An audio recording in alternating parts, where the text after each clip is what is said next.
Rabbiting on, rabbiting on, rabbiting on, rabbiting on.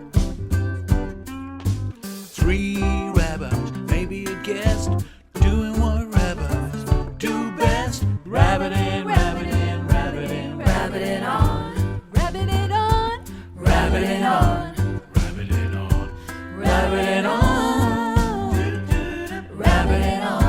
rabbiting on. Three rabbis chewing the fat, a little bit of this, a little bit of that. Rabbiting, rabbiting, rabbiting, rabbiting on, rabbiting on. Hello, everybody. It is so good to be back, and I hope that you have been having a nice summer, even if it has been raining as much for you as it does seem to have been around here in Finchley. I am Rabbi Miriam Berger, and it is wonderful as ever to be joined by my gorgeous colleagues, Rabbi Debbie Young-Summers and Rabbi Robin Ashworth-Steen. Before we say hello to you, Daniel, as well, I just want to catch up, see how the summer was. I have to tell you that after our RSY Netzer Camps special, Ben put them to the test and had an absolutely fabulous time. So it feels definitely like we should all be starting today singing the circle game and going round and round and round. It was just the most wonderful thing, dropping him off at camp, and even more special, picking him up again and seeing a whole load of parents who had themselves been getting on that coach years before, picking up their kids from their own camp experience. How are you? What have I missed in your lives? So we're doing lots of day camps here and waiting till Sunday for our break. We're going off camping in Devon on Sunday and hoping the weather is kind. I'm very ready for a holiday, but also conscious that I'm going away just before Rosh Hashanah and I'm in total meltdown because there's so much to get ready and do, and am I actually going to end up working on the holiday? But that is the nature of a year that falls as early almost as can be. Debbie, it feels like we need to have another catch up when we're not being listened to find out where in Devon you're going to be. We're also going to Devon, having planned beautifully to go at the beginning of the summer so that this clash into the High Holy Days wouldn't happen. Isolation meant it got delayed, and we're going also this weekend. So maybe we'll bump into you on the coast. I'm particularly excited about a honey farm that we're going to. Oh, that will good Rosh Hashanah preparation. Exactly. How are you, Robin? I'm good. I've just been on holiday and I'm excited about this episode because we did a lot of reconnection to music that we love. So it was like 2 weeks of travelling around the UK and listening to music, and now firmly back in the tunnel and the stress of High Holy Day prep. So I feel far away from holiday, but do feel refreshed from it. That sounds good, to be going in a little refreshed, even if it is all getting rather scary at this point. But I think we would all want to be described as funny, sophisticated, moving, clever and unexpected, which is how our guest today has been described recently after one of his amazing shows. And although this is the first time that he has actually joined us in person in one of our podcasts, you do hear his music every time we begin and end, because we are welcoming today our brilliant creator of the Rabbiting On theme tune. It is Daniel Cainer. So let's say hello to you, Daniel. Nice to see you. Yes, the Rabbiting On theme tune, and though I say it myself, I think it turned out rather well, didn't it? Actually, but the thing is, you never know, and with this process, you never really know what you're going to get until you get it. And I had no idea it would turn out like that. I don't suppose you did either. So Definitely anyway, an earworm. I'm glad you're pleased with it, so that's great. Definitely is. Catchy and everything we could have hoped for. But that does seem to be your speciality, in terms of being able to take just a nugget of music that stays in one's mind, but manages to also tell an incredible story. I think it's really important not just to describe you as a musician, but as a comedian and a storyteller. And you manage to make people cry and laugh all at the same time. How would you describe what you do? Like that. That sounds good to me.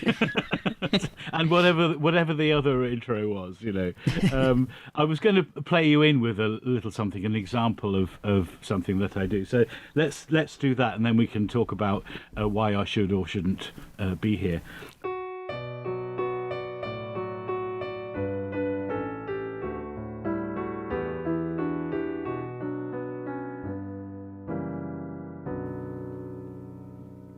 My father's father's father's father's father before him came from Russia, maybe Poland, maybe Lvov or Lublin. My mother's mother's mother's mother's mother before her from Vilna, Lithuania, near the Polish border.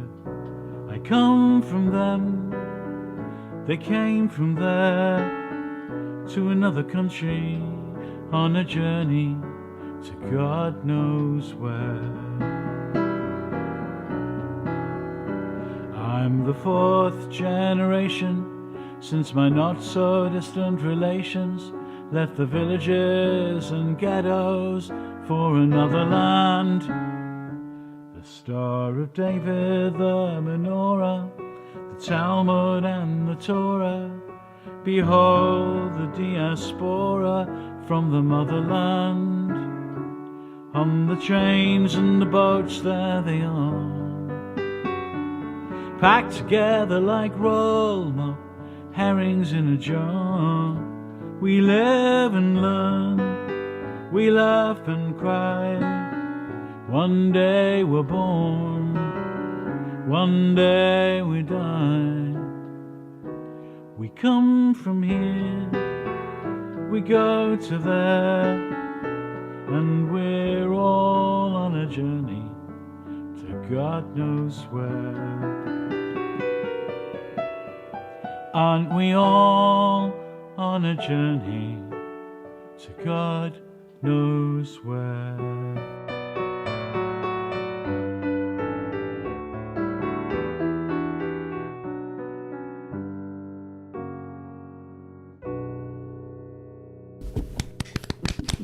Gorgeous. Yeah. That actually, it gives me goosebumps listening to that. And I've heard it before, but it's so moving, that sense of our own story, whoever we are really. It tells so many of our stories. But personally, at the moment, hearing that, there's just so many images of refugees right now in the world. It's not just the Jewish story, it's the immigrant story. I mean, obviously there's a specific reference to some traditional bits of Jewish bric-a-brac in there, but essentially that movement, that feeling, the displacement, the sense of wandering, belonging, and all those things is not unique to the Jewish experience, clearly. Yeah.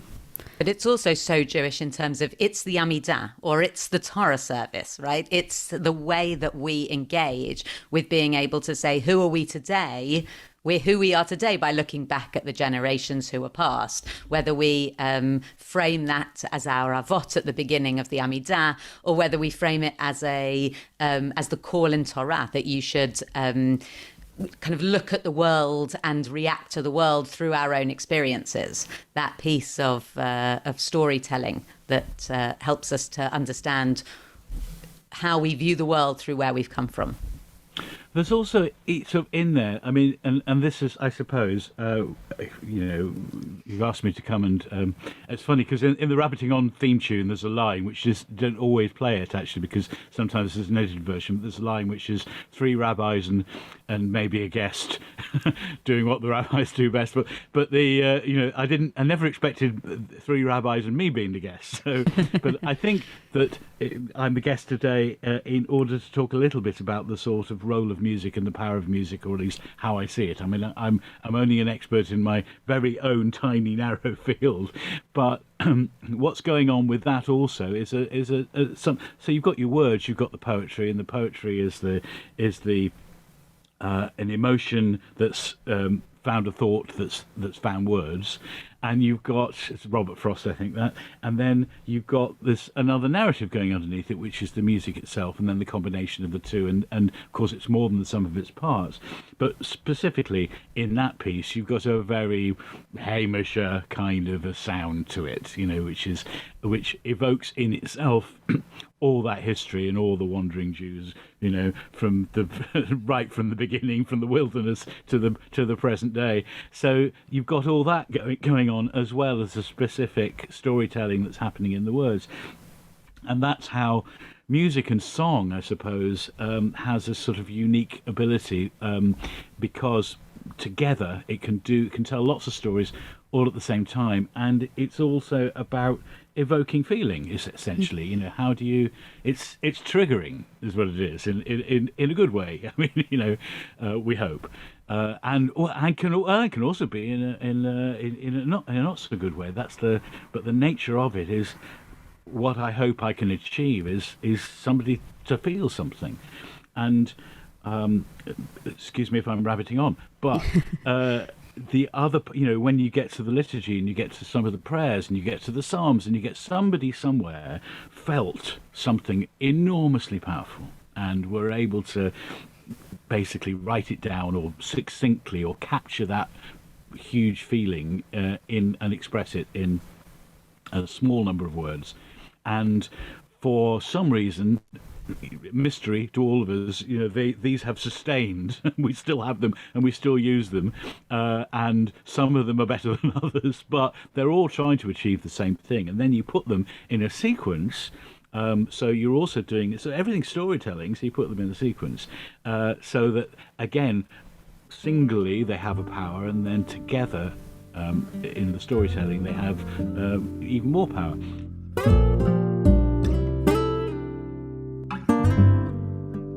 This is a really interesting time of year to be thinking about that power of music, because I think for so many Jews, our connection to the music of the High Holy Days and that visceral feeling you get when you start to hear those tunes, it does something in your kishkas. And, you know, what for you has been kind of the driving force between the kind of music you write? Do you write liturgical music? Have you wanted to, or is it always telling your story?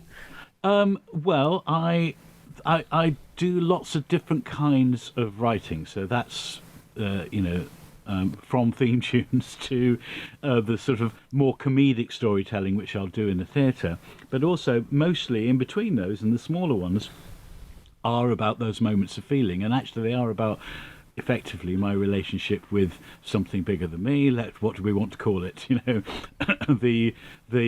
and in fact, more recently, as I have become more connected with a Jewish world that I hadn't really had anything to do with for most of my life, there was a point when I started this where I hadn't been in a shul since I was a child, or since my bar mitzvah, really. That was it, bar mitzvah, off I went. And it was a kind of relatively orthodox upbringing that I had. And so it was terrifying, the idea of being sort of, even just going into one. Now, I'm in and out of them, well, pre-pandemic, I should say. I was in and out of them all the time, and doing bits of my music which have been chosen to be appropriate in services, so fitting into the liturgy. And then I have done, so far I've done one, which Miriam knows a little about, but I'm waiting for the more commissions to land on my desk. Great. Well, For us hopefully have more our will very follow. own Kihine Kahomer that Daniel wrote for us. So that's why I'm smiling, like I know that he's written at least one amazing liturgical piece for this time of year. That's great. I think, and that might be a good sort of segue into talking about the way the sort of retranslation of stuff that is in the liturgy, and how, there's a kind of, there's so many different ways of, one of the problems, and I think, is that as soon as you start having English translation, you are sort of, in some ways, displacing yourself somewhat. In other words, if you're singing in Hebrew, perhaps you don't even really know what it means, but you are more wrapped up in the feeling of it, and as soon as you introduce some meaning, and as soon as you introduce words that we recognise, then that is, again, providing a different narrative. And so it's a very sort of precarious balance there to get the words right. Some of them seem to me not quite right. Sometimes, I mean, but then I'm learning about this all the time, and sometimes my reaction is, oh no, that doesn't feel, I can't identify with that, and I'd rather not know what it was that I was singing along to. So in a way, I feel like I've sort of, if I have a job to do as well in this area, it's to try and get that encapsulated effectively, and in a poetic way that pleases me. So my relationship, which goes back to sort of Debbie's question it's really, before I start writing anything, it begins with a prayer. A corny old prayer, but it is what do you want me to write? And it might come out as a comedy song, or it might come out as a sort of expression of whatever particular, usually neurosis I'm experiencing in the moment. But then trying to get that and make it very personal and very universal at the same time. So I've got this piece that is the sort of showstopper in the shows, which is about a drug-taking rabbi, for example, and in fact, and sometimes rather embarrassingly, I've had at Limud, for example, some of the kids are singing along to this, and it's sort of like not about any of us, is it? Well, I mean, not. I read. Look, it is about a real rabbi. I read it in the Jewish Chronicles, so it must be true, and but it's become a little bit of a hit, if you like, a minor hit in that world. But I didn't know that I was going to write it. I didn't know how it would come out. I didn't know what would be the content. And actually, I think it's actually quite a serious song, even though it's comedic. But then that will bring you back to, the voice is the voices. The same voice will tell you to do something good and to do something brilliant, and everybody loves it. And the same voice will tell you to make something and it's actually not that good, but you thought it was because they were telling you. So trying to be in that zone of the relationship between me and the muse, and I'd really like to call it a mission. And it sounds a bit pompous, but when I feel connected, both above and below, something comes out and comes through. That's really what it is, and it's as miraculous to me as it is sometimes when people hear it. That's all. I find that really fascinating because I find it really resonates in my role as a rabbi. Rabbi Lawrence Hoffman talks about rabbis as being artists, and often before I really do service, will say a prayer very similar, which is Hineni, here I am. And it's that what I heard in what you were saying, which is what I experience as well. When I want to create a space where people can connect to something greater than ourselves or to a deeper part of them, is a kind of surrender to the process, that you can't control it, and what will come, and it will resonate in ways that it will. And what I also loved about what you were saying is, particularly in the liturgy, and I think because we're all High Holy Day focused, there is such a tension and discomfort in our liturgy, and we can hide from it, as you say, if we're singing the Hebrew or reading the Hebrew when we sing in English. But there is a real discomfort and tension within our liturgy. And actually, I see that in your work as well. With The Bad Rabbi, I loved that. I kind of read the lyrics as a poem and then listened to it. And it's something, you're telling a story of discomfort, of abuse of power, something I feel really passionately about because rabbis hold such a position and it's so easy to abuse that because we're gifted so much in it. But yet the framing of it, and even the song you just did at the beginning, the Hema Shafil, but the sorrow that is also encapsulated. And I think as rabbis, we always try and craft spaces where people feel held, but able to challenge themselves. So thank you, because it's given me a lot to think about in that regard. I had a bar mitzvah child a few years ago whose mum convinced us sort of, he's wonderful at playing violin. He should play something during the Friday night service. And I did that like, oh gosh, really assume this is, another pushy Jewish mother trying to kind of, show her son's talents, but grudgingly, and I have admitted to her subsequently that it was grudgingly agreed that yes, he should play something during the Friday night service. And he played a song that we use often on a Friday night, played with a guitar. And all of a sudden, him playing it with the violin, I mean, he was extraordinary and an incredibly talented musician. And all of a sudden, sitting in this synagogue in Finchley, we were transported back to the shtetl. And it was the most incredible learning opportunity for me, not just that actually I should really explore the talents of my B'nai Mitzvah, but also that understanding of a different mode, a different way of experiencing even the same piece of music. Can transport us in space and in time, and allow us to sort of open something up, open a different package in a different way.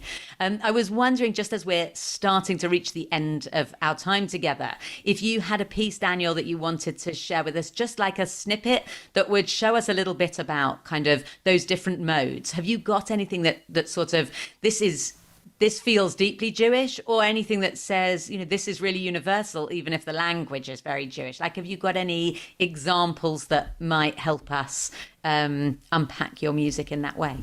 As High Holiday's coming up, I thought maybe I would do a snippet of this is of my song on Yom Kippur, which is one that I technically was booked to play in the States but I can't go there obviously now.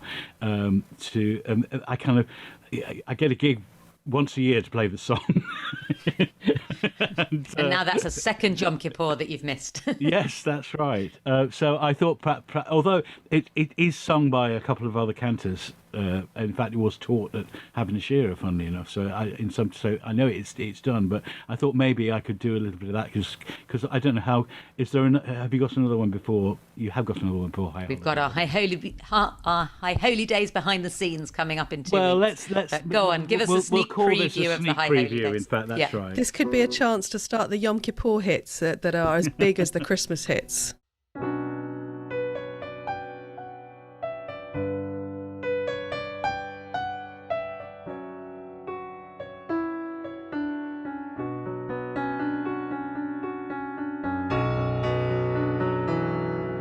On Yom Kippur, I'll say the prayers in English or in Hebrew. I'm sorry for my trespasses, for what I've done and what I did not do. I may not be religious, it may all be hot air, but if I'm sincere for at least one day of the year, maybe I'll find God there.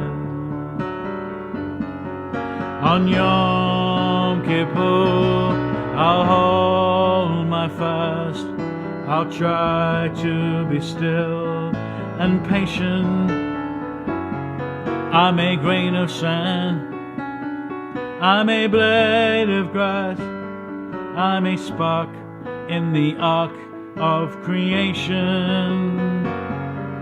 And let my mind be silent, let me feel something pure and red. Let my anguish cease, let me make my peace, and maybe I'll find God there.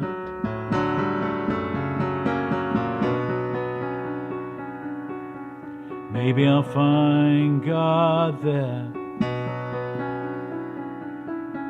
Maybe I'll find God there. Maybe I'll find God there. Shkach.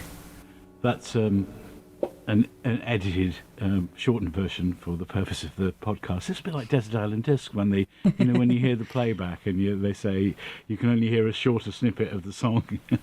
But anyway, that's on Yom Kippur. It's really haunting, and it has the mode of Yom Kippur, which is really interesting. As Miriam was saying, that layering of bringing you into a space, but it obviously being new. It's really beautiful. Thank you. It's in this time of Elul, it's good to have moments where you can connect and feel what you're about to step into. Yeah. I think the role that music plays in doing that is always really crucial, for me anyway. That I'm not at the High Holy Days until I'm hearing those lilts and tunes, and it's so powerful. Huge thanks, Daniel, for joining us today. And just a nod to all of our listeners. We've been hearing lots from you over the last few weeks with some brilliant suggestions for topics that you'd like to have covered in future episodes. So our production team are busy scheduling those. So keep on getting in touch with us if there's something that you'd really like us to talk about. Thank you to you, Daniel. It's been wonderful being able to talk to you, to hear your music, to connect other people into your music as well, and to meet the creator of the Rabbiting on theme tune, which, clearly your greatest accolade to date. It's my finest work. Yeah. Absolutely. So listeners, please don't hesitate to get in touch with us. Use the email address media@rjuk.org or on Twitter @Reform Movement. We look forward to hearing from you all and showing you behind the scenes at the High Holy Days in our next podcast in a couple of weeks. I hope that your reflections during Elul go well, and keep calm, keep enjoying the summer. Debbie, let's hang on to Elul for as long as possible. Great to see you. Yeah, it was a great way to start the morning, and with music as well. It's really great. And I've seen you, Daniel, doing your thing, but I've never met you, so it's nice to meet you properly. Yeah, it's nice to meet you. And incidentally, I have been enjoying the Rabbiting on podcast, even the ones with me not in it. Even those, wow. Even those, yeah. So so it's been nice to kind of get to know you all a little bit through that as well, which is great. Yeah, well, my husband doesn't listen to the podcast, but he does sing the jingle. So that's the way we like it. Yeah, there you go. That's support. If you enjoyed what you heard, well, do visit my website, www.danielcainer.com. And if you want to buy tickets for Radlet, which would be great, then please do go to the Radlet Centre website. Or there is also a link to it on my own. It's on September the 1st at 7:30. And a splendid time is guaranteed for all, as the Beatles used to say. Thank you for joining us, Daniel.